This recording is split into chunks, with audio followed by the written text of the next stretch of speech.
మకర రాశి వారికి ఈ వారం వృత్తి ఉద్యోగాల పరంగా కొన్ని జాగ్రత్తలు తీసుకోవాలి.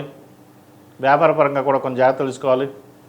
అష్టమంలో కుజకేతువులు, ద్వితీయంలో రాహువు, షష్టమంలో గురువు. వ్యాపారంలో సడన్ లాస్, సడన్ గెయిన్స్ అనేవి ఏర్పడతాయి. మనం ఏదైతే అనుకుంటామో అది నిదానంగా ఉండడం, ఏదైతే అనుకోమో అది త్వరగా కంప్లీట్ అవ్వడం అనేవి జరుగుతుంటాయి. వ్యాపారంలో కూడా సక్రమంగా నడవకపోవడం, అభివృద్ధి ఎంత సాధించినా కూడా లాస్ అనేది ఎందుకు వస్తుందో అర్థం కాని విషయం ఉంటుంది. అలాగే ఆరోగ్యపరంగా కూడా కొన్ని జాగ్రత్తలు తీసుకోవాలి వీళ్ళు. అష్టమంలో కుజుడు ఉన్నాడు, అలాగే కేతువు. అష్టమంలో కేతు అంత బలంగా లేరు ఈ వారం. కాబట్టి ఏదైనా కొన్ని ప్రయత్నాలు చేయదలుచుకుంటే ఆపడం చెప్పదగిన సూచన. ఇటు వ్యాపారపరంగా కావచ్చు, ఉద్యోగంలో మార్పులు తేవాలన్నా లేదా ఉద్యోగం మారాలన్నా కొంతకాలం ఆగి ఉండడం చెప్పదగినది. భూ క్రయ విక్రయాల విషయంలో జాగ్రత్తలు తీసుకోవాలి. ఏదైనా కొనుగోలు అమ్మకాలు ఉంటే కొంతకాలం ఆగి ఉండడం చెప్పదగిన విషయం. బ్యూటీషియన్స్, కాస్మెటిక్స్, అలాగే ఫ్యాషన్ డిజైన్ వాళ్ళకి చక్కగా బాగుందని చెప్పచ్చు.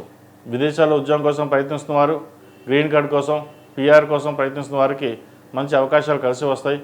ఈ రాష్ట్రంలో నిర్మించిన విద్యార్థులకు కాలం అనుకూలంగా ఉంది. వైద్య వృత్తులు ఉన్న వారికి ఎక్కువగా మెంటల్ టెన్షన్స్ అనేది ఏర్పడుతుంది. మనసును స్థిమితంగా ఉంచుకోవడం చెప్పదగిన సూచన. అలాగే వివాహాది శుభకార్యాలు, ప్రేమ వివాహాలకి కొంచెం దూరంగా ఉండడం, సాధ్యమైనంత వరకు చదువు మీద దృష్టి సారించడం అనేది చెప్పదగినది. ప్రభుత్వ ఉద్యోగం కోసం ప్రయత్నిస్తున్న వారికి చిన్నపాటి ఇబ్బందులు ఉన్నా సరే ఉద్యోగం వచ్చే అవకాశం గోచరిస్తోంది. ఈ రాశిలో నిర్మించిన స్త్రీలకు వృత్తి ఉద్యోగాల పరంగా, వ్యాపార పరంగా సానుకూలంగా ఉన్నప్పటికీ ఆరోగ్యపరంగా మటుకు అంత అనుకూలంగా లేదు. సెల్ఫ్ డ్రైవింగ్ విషయంలో కొన్ని జాగ్రత్తలు తీసుకోవాలి.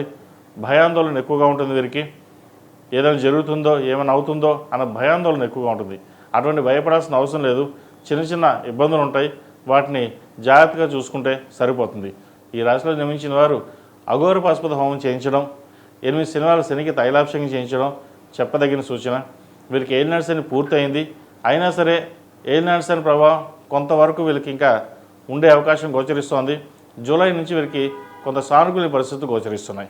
ప్రతిరోజు ప్రతినిత్యం ఓం నమః శివాయతో దీపారాధన చేయడం, మంగళవారం నాడు రాహుకాల దీపం పెట్టడం, అలాగే సాధ్యమైనంత వరకు శివనామ స్మరణ చేయడం, మీ కులదైవానికి ప్రతిరోజు 108 సార్లు నామస్మరణ చేయడం చెప్పదగిన సూచన. ఈ రాశిలో జన్మించిన వారికి కలిసి వచ్చే సంఖ్య 4, కలిసి వచ్చే రంగు గ్రే.